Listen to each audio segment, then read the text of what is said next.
Welcome to all. Today let us begin the third lecture on the management information system. This is the third part of the introduction, in which we shall cover the various types of information system, number one, and number two, the competitive advantage that we shall get with the use of management information system. We have already shown the MIS triangle, and we have already discussed the various kinds of information systems that we have: the transaction processing system, office automation system, knowledge work system, decision support system, management information system, and the executive support system for various levels of management. As you can see that the various levels of management carries out various kinds of work in the context of an organization. The first and foremost, the operational managers, they carry out the day-to-day activities of the organization, basically taking care of the transactions. The transactions can be said, something like whenever, let us say, in the context of payroll processing, if we have to process our salary, then on an everyday basis, we have to know the attendance of the employees, whether the people are present on every given day. Then we may have to say whether there are some special kind of allowances, like in a factory setup, people earn various kinds of incentives. And these incentives will depend on the kind of work that people do on a day-to-day basis. Something like the standard man hours booking, SMH booking, whether they have, if someone books a lot of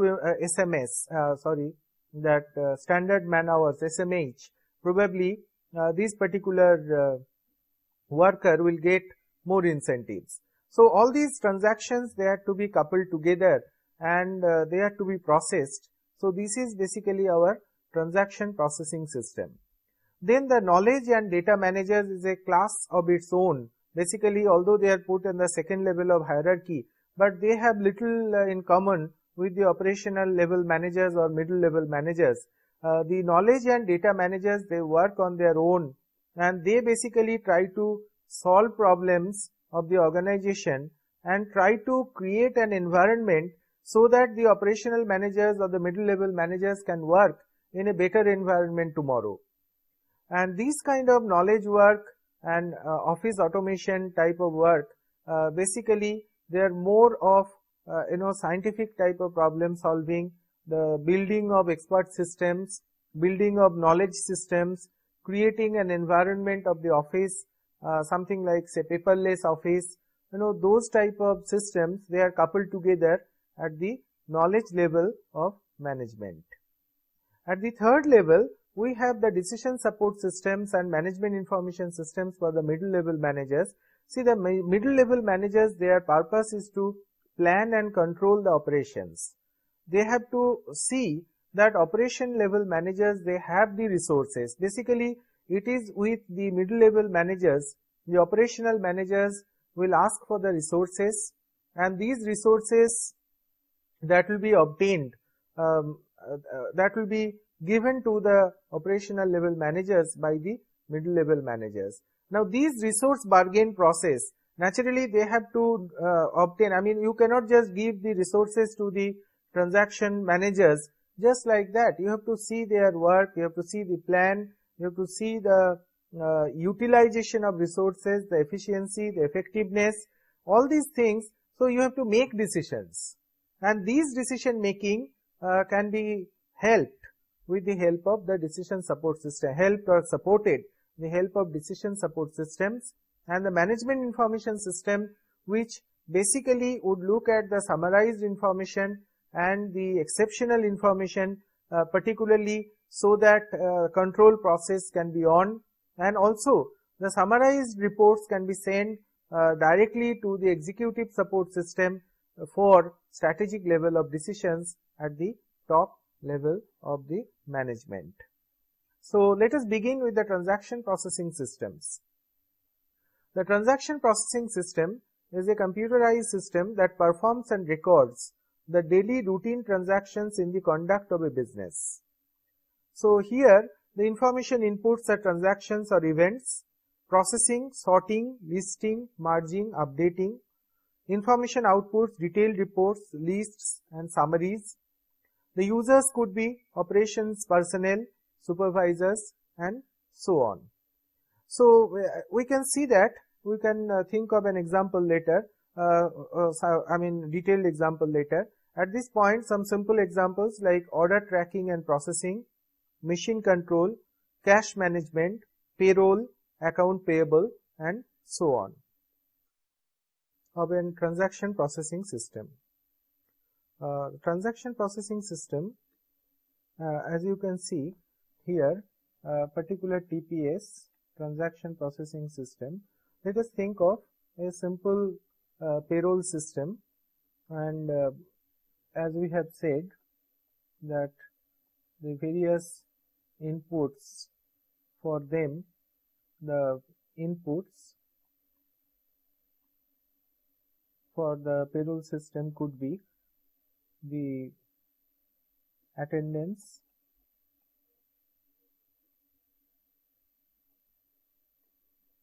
then the basic,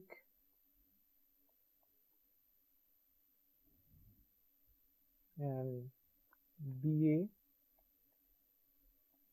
increments, promotions, etc., incentives, earned, deductions such as provident fund, loans, society, membership, etc. So there could be so many different kinds of inputs which we may like to capture for a payroll system. Now we require a set of master file such as the employee master, where we have the details of the employee. We may have the PF ledger, where the employee's PF earning may be put into. Then we may have various small master files to capture the changes in the basic pay, the DA structures and so on. So different kinds of master files can also be thought of, and also the outputs. Large number of outputs can be thought of, but most important ones could be the pay slips, the pay bills, etc. So for a simple transaction processing system such as payroll, we have the different master files, and the inputs we can think in terms of transactions. Attendance transactions are generated almost every day. Whenever the attendance records are kept, these attendance records are to be updated. The changes in the basic and DA through increments, promotions, etc. are to be taken care of. The incentives earned for the particular month has to be calculated on the basis of various information like standard man hours booked, etc. The deductions are to be taken care of with regard to provident fund, with regard to loans, with regard to society membership and so on. And at the end of it all, after the transactions are taken care of, maybe online or maybe through batch processing. Online means as and when data is available, update the master files, or maybe at the end of the month in the form of batch processing. All transactions are taken together and the master files are updated. Finally, the outputs are to be produced, the pay slips, individual pay slips for the employees, and the pay bills, which will be required basically to find out how much money we require to pay this particular salary for a particular point of time. So that is about the a particular very simple kind of a thing for a transaction processing system. And these transaction processing system, therefore you can see that there is a huge amount of data, and these data has to be captured in the form of transactions. We have to make a decision of batch or online. So some of the important questions about transaction processing systems: batch or online,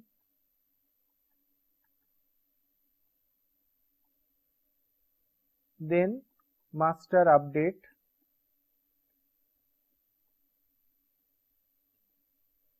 data capture,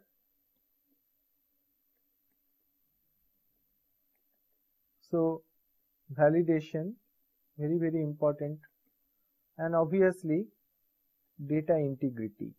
The validation and data integrity, they are highly connected.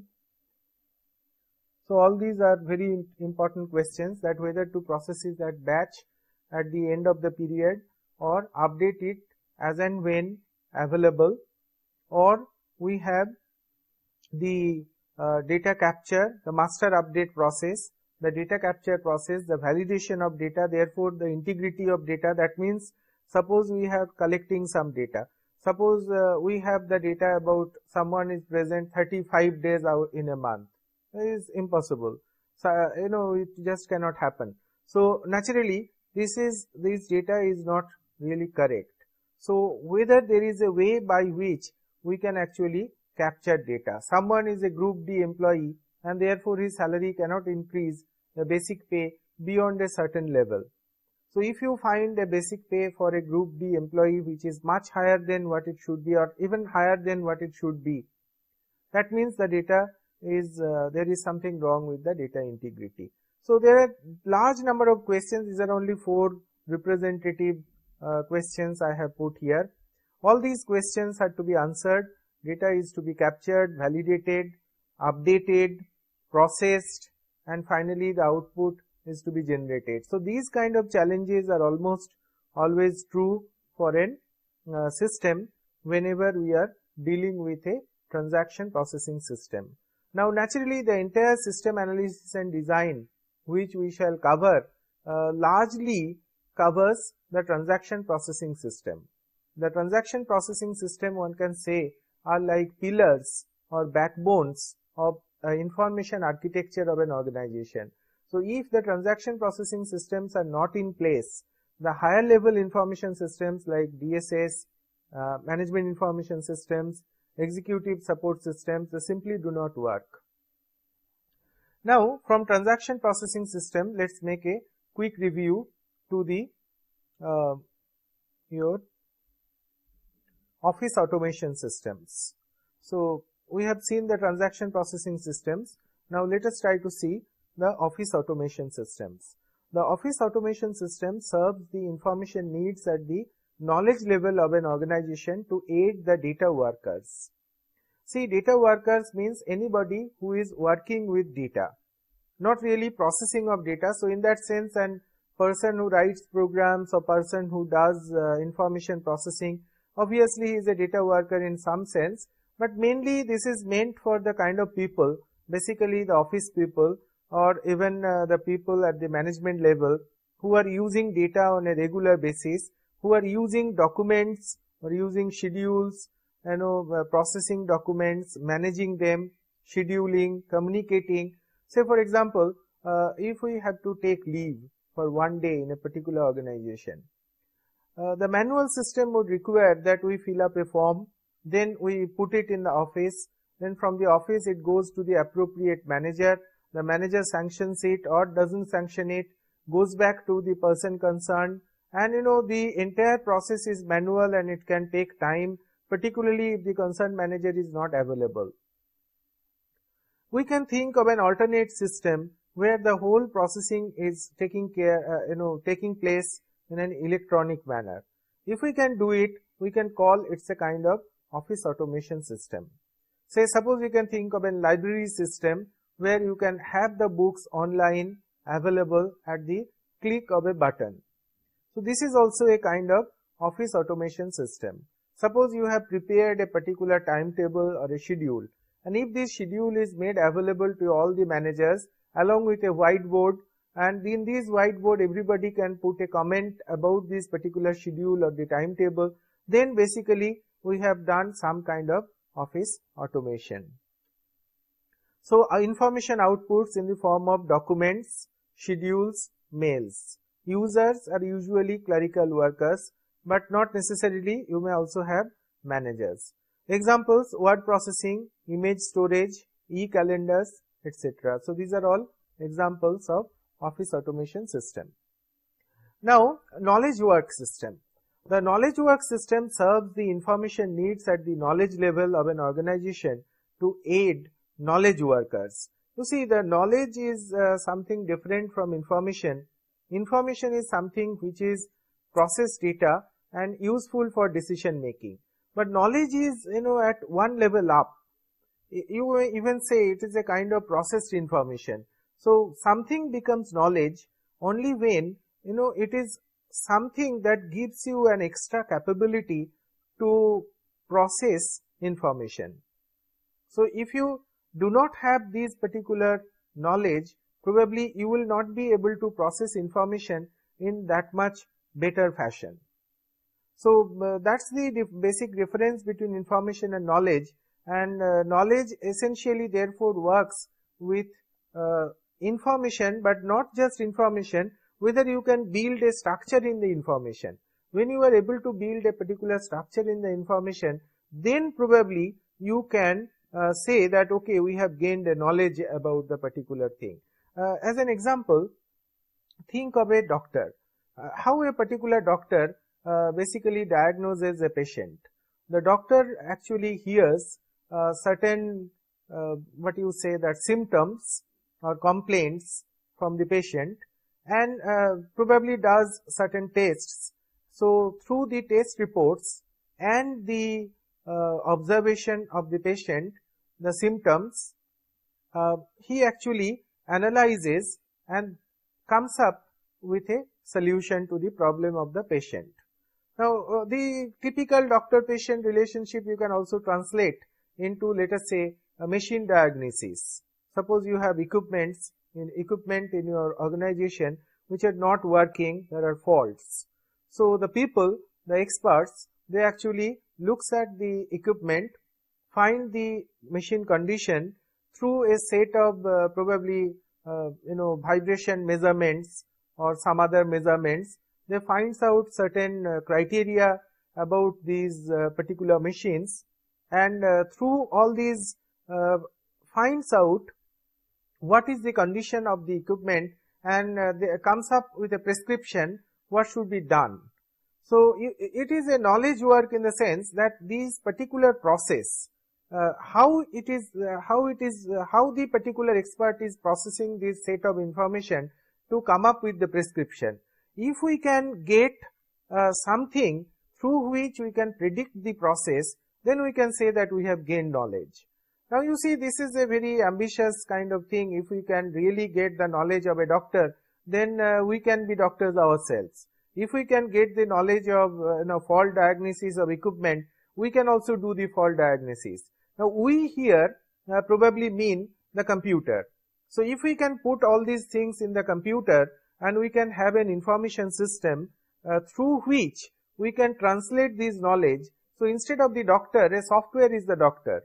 Instead of the person who does the machine diagnosis, it is the software which does the machine diagnosis. If that can be done, we can say that we have been able to develop an knowledge work system. So this is the basic idea of knowledge work system. I gave two examples from doctor-patient and machine diagnosis, but you can translate these to almost any kind of systems, say for example with design specifications or any other those type of systems, where we can say that using these scenario, we can build a situation through which we can build a software which can help us in coming up with a better design, coming up with situations where the previous design faults can actually be eliminated. So definitely there has to be a like a database, we have to have a knowledge base where we can keep all the bits and pieces of information and the structure we build around them. The processing could be modeling, processing could be simulation, processing could be any other model which might be used for let us say expert systems. Users here are professionals, technical staff, and we may require support in the form of various kinds of workstations like engineering workstations, graphic workstations, managerial workstations, and so on. So these are very important in this context of knowledge work. Now moving over from knowledge work, let us try to see the basic characteristics of management information system as it appears for the middle level management. So the basic idea of MIS is planning, controlling, and decision making at the management level. Characteristics: reporting and control, rely on existing corporate data and data flows, have little analytical capability, aid decision making using past and present data. So you see, MIS is not really to support decision in the sense that we are doing analytical work, we are doing an analysis type of thing. Not really. It is basically depending on the past and present data, and through this data we are making our processing. Okay. So what kind of processing we are doing in case of MIS? Basically, we'll come to this. The processing that we are doing is basically summary kind of the thing, and exceptional reports, summary reports and exceptional reports. These summary and exceptional reports, exactly what we mean, let us try to see through an example.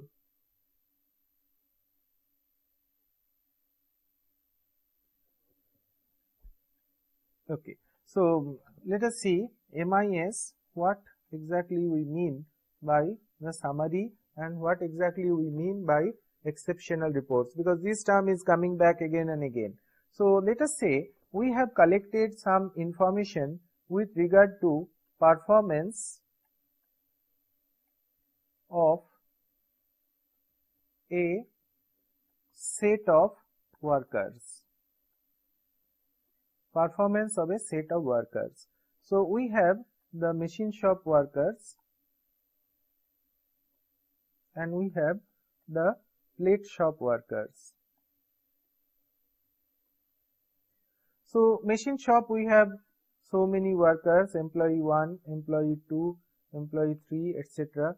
So maybe we may say machine shop employee ME, plate shop employee P1, P2, P3, etc.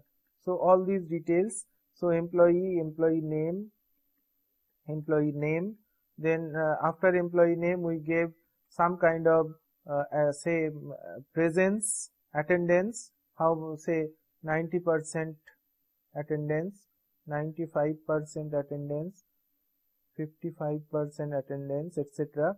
Then we can say the efficiency in a scale of 1, so 1.2, 1.1, 0.8, some kind of efficiency, and so on.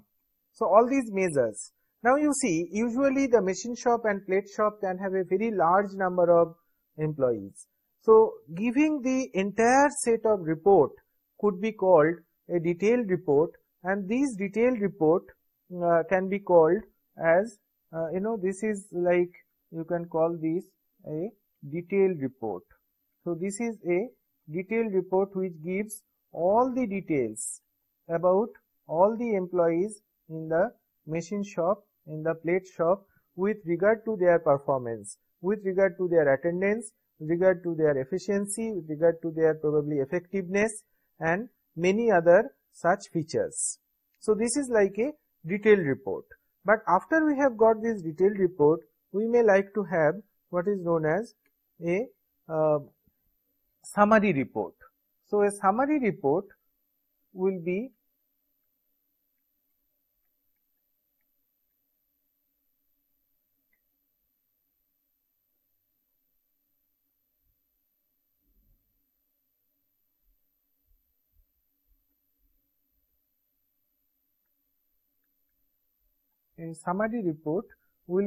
let us say machine shop,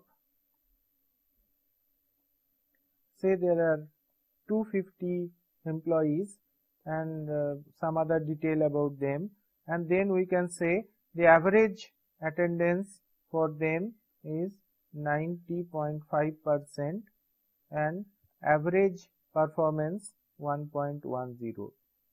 Whereas for plate shop there are say 35 employees and the average attendance may be 97%, very high, but their performance is really not that good, 0.95. So this is like a summary report, right? Here we give the basically the summary of the information that we have. This is one kind of summary, but we may also give within the machine shop different bays are there, so we may give bay wise summaries as well. The other report that is important to us is so-called exception report. The exception report is actually required when we say that who are the employees with best performance,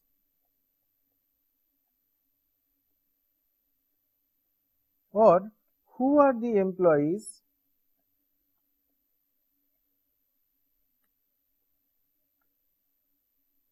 with worst attendance. So please understand, the exception report is also a detailed report. It is not a summary report. It is a detailed report with a criteria. So it is a detailed report but with a criteria. So an exception report like who are the employees with the best performance or who are the employees with the worst attendance. So here we require complete details. So when we say that management doesn't have too much time, and they cannot really study the complete information in full detail, probably, but they are interested in detailed report in full detail about a certain class of employees, a certain class of employees who are having best performance, certain class of employees with, let us say, worst attendance.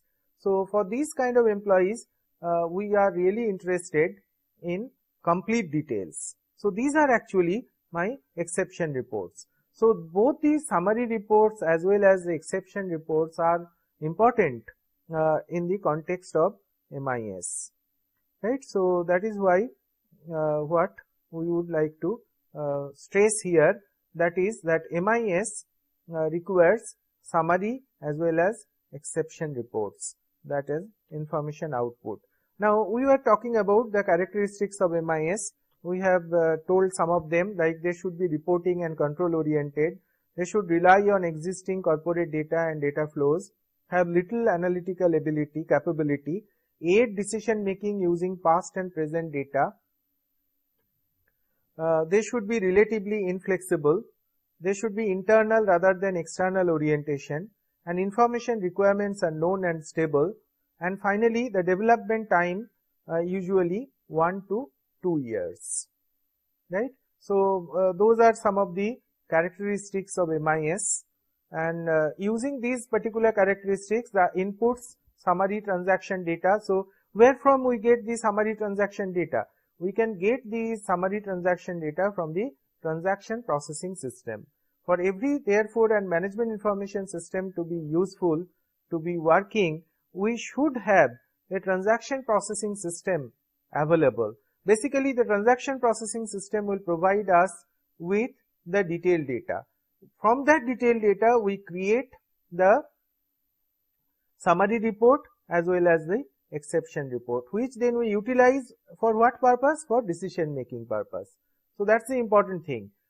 Then processing should be in terms of routine reports, simple models, low level analysis. Summary and exception reports are outputs, and the users are the middle level managers. Some examples like sales management, inventory control, annual budgeting, capital investment analysis, relocation analysis. So specifically because we are talking about the payroll example, with regard to payroll, the MIS example could be the processing of the pay bill, and further from processing of pay bill, basically what kind of decisions that we have to take with regard to payroll. That means how to make the cash available. This is the kind of decision which is at the MIS level. How to make the cash available, so that how much, so the management would process what was the cash requirement of payroll over the last few months. So this is an MIS report, is a kind of summary report. Then probably the management may also like to know who are the employees on which the maximum amount of other than standard pay has been given. For example, the highest incentive earnings, highest overtime earnings, all these details, exceptional details. Who are the employees who have not got any salary because they are not present at all, perpetually absent, right? So all these things are going to be important in the context of MIS. Now coming to the decision support systems, the basic idea of decision support systems is to give a support to the decision makers at the management level of the organization. Some characteristics of DSS: they incorporate both data and models, assist in decision processes that are semi-structured, unique or rapidly changing, support not replace managerial judgment, improve the effectiveness and not efficiency of making decisions. So basic idea is supporting the decision makers to make their decision. Now we know that the decision process is essentially three activities. Quickly let us see them.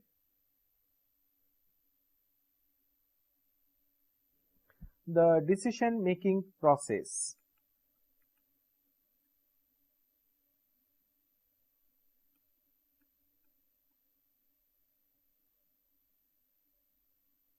The decision making process, essentially there are three basic process. The first one we called intelligence.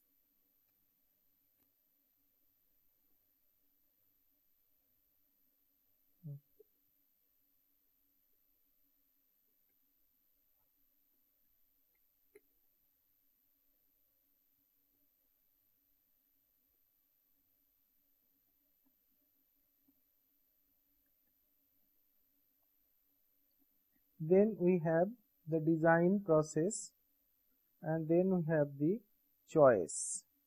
Now these phases are actually in a feedback process, so you can always go back from intelligence to design, design to intelligence, design to choice, choice to design, choice to intelligence.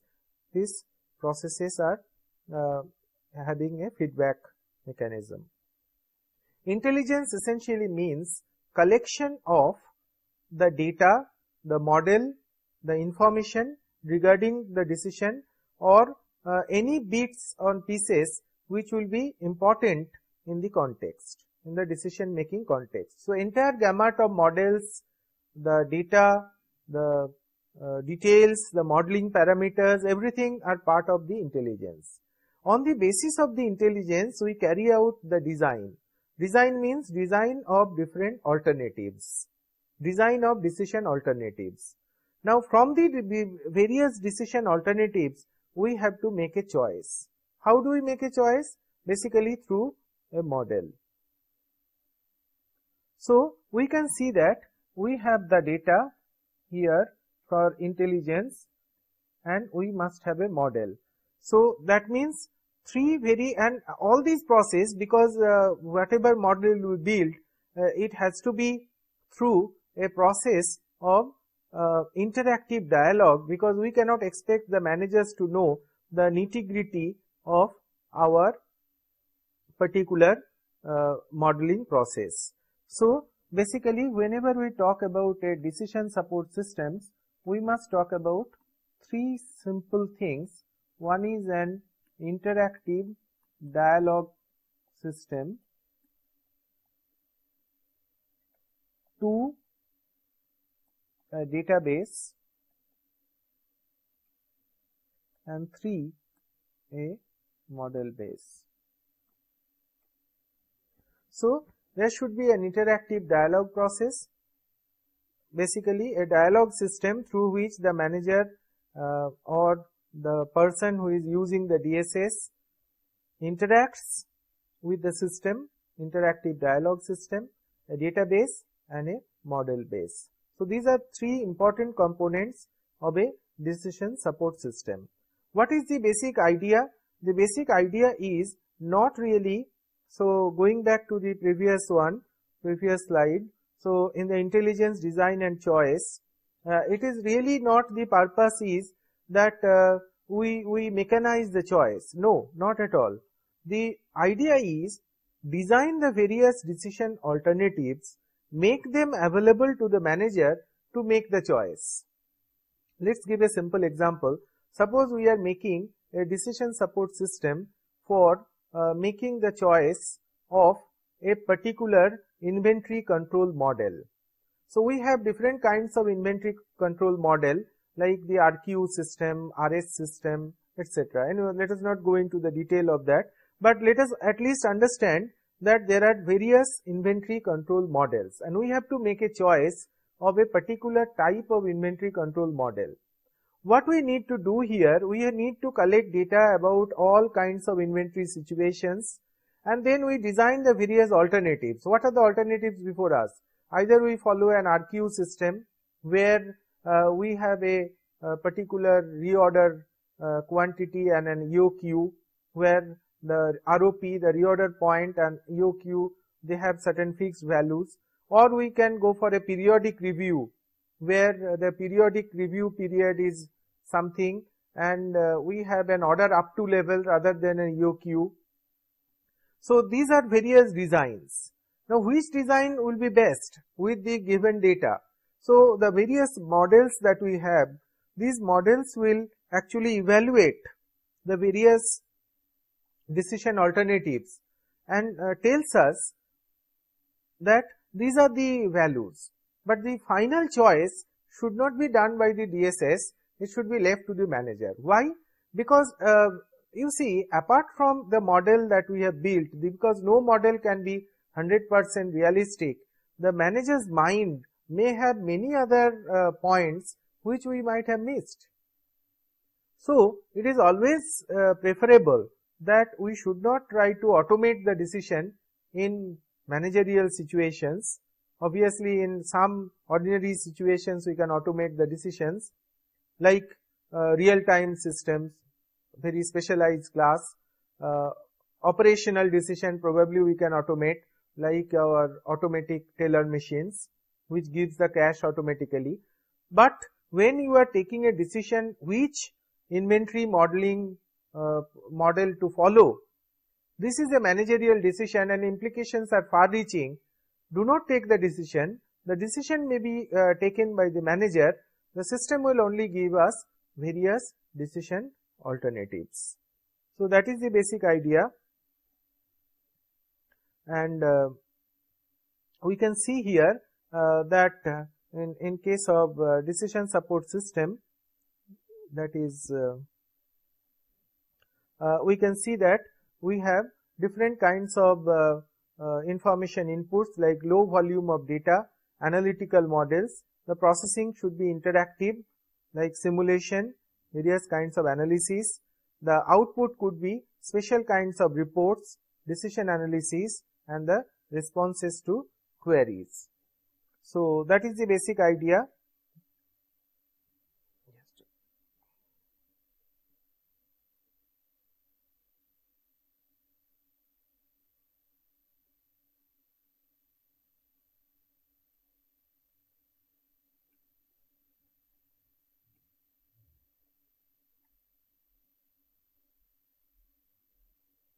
Yes. So that is the basic idea, and the users of the decision support system will be the professionals or the staff managers. So it is at the middle level of the management for whom the DSS is useful.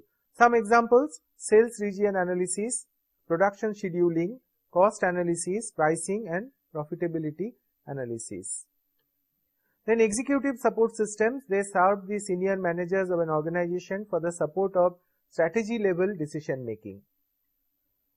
Information inputs could be external and internal aggregate data, processing through graphics, simulation and interactive processing, outputs, projections, responses to queries.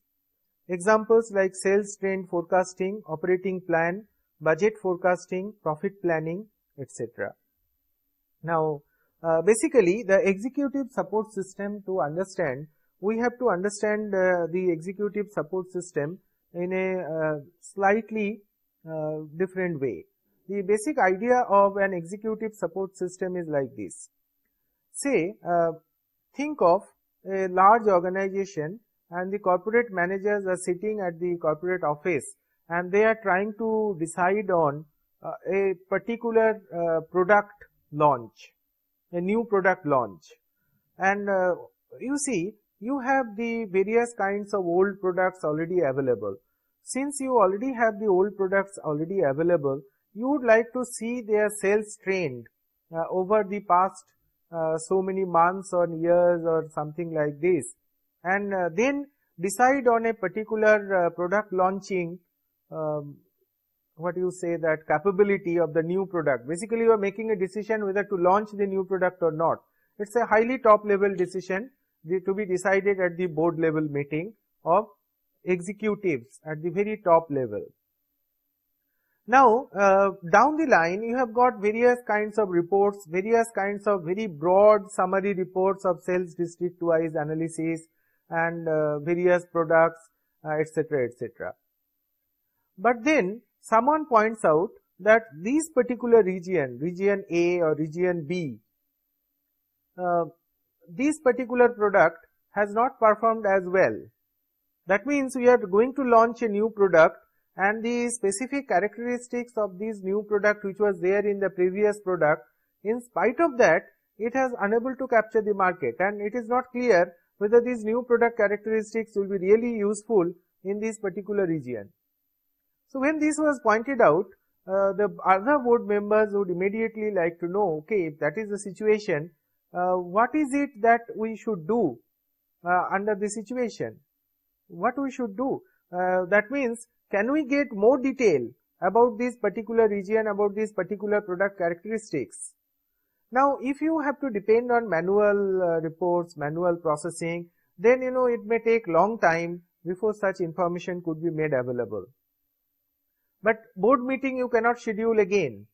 You have to make the decision today.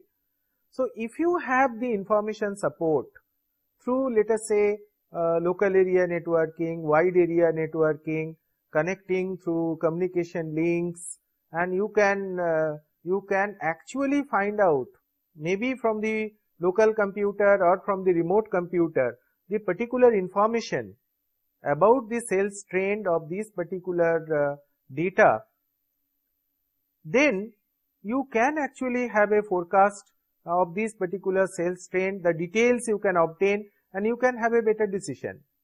This is actually an executive support system.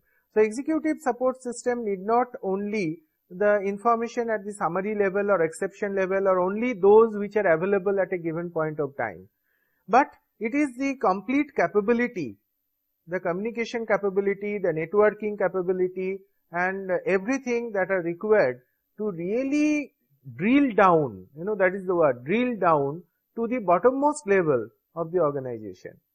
Suppose in a situation like a Coal India, where you want to find out the production schedule of how much, or you are deciding on the production targets of the various coal companies. But then, while deciding, you decide that, okay, this particular coal company, within this coal company there are so many areas, within the area there are so many coal mines, Now in these particular mines, the particular production is very, very high. You want to know the details. You want to know that whether the target can be set to even higher levels because it is doing exceedingly well. So you want more specific information of that particular mine under a particular area of that particular coal company.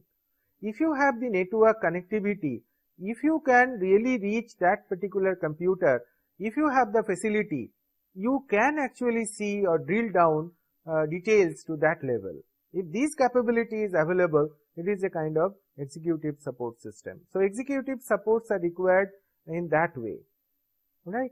So it is not simply that you do sales trend forecasting and it is executive support system, but you have to give a complete gamut of facilities so that all these things can actually be used in a boardroom scenario and a quick decision can be taken. Now our next thing is the using information system for competitive advantage. The basic idea about the competitive advantage is that when you have the firm and we have the traditional competitors, you see this is the complete situation. The situation is, on one hand we have the suppliers, we have the new market entrants, we have the substitute products and services, and we have the customers. So when you have all these different kinds of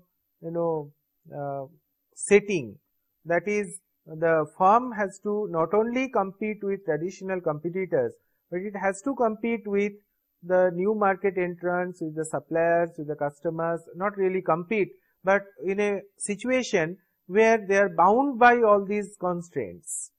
Alright?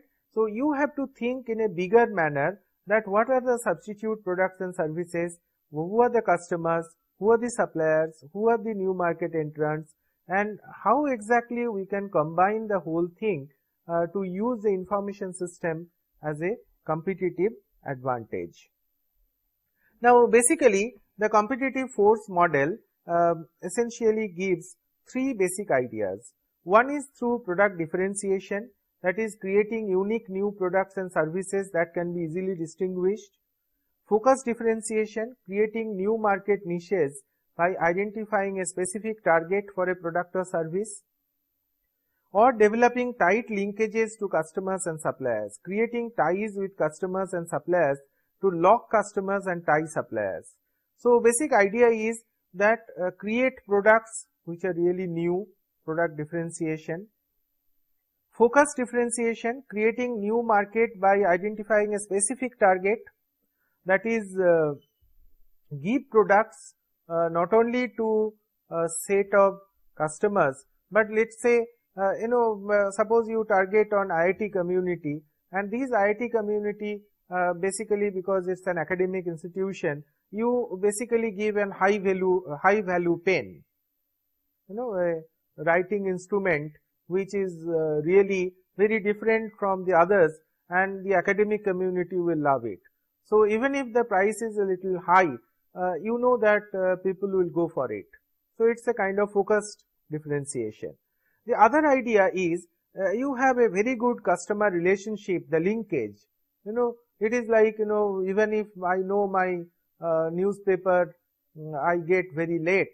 But since I am buying from the same newspaper vendor for very long time, maybe past 10 years, and I have a very good tie with him, even if I get my newspaper late, I will not change my newspaper vendor. So it is like creating a tie through a beautiful customer relationship. Long-term relationship has been created, and therefore my customers and suppliers will be with us even if irrespective of my product. But again, in the new market scenario, this is not working anymore. You have to really create customer relationship through a different set of parameters.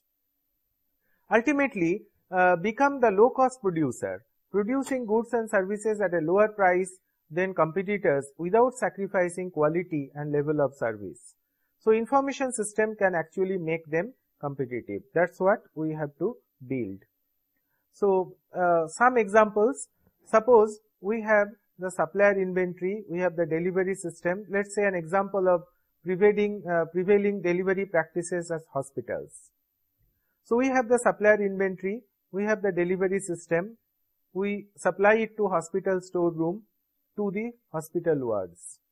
Now in just-in-time method, what you can do that you can have more frequent deliveries, and instead of a bulk storage, the supplier inventory, through a bulk storage system, you can give it to hospital storeroom, to the hospital wards. What will happen, because you are giving more frequent deliveries, the storeroom can have actually very less amount of inventory.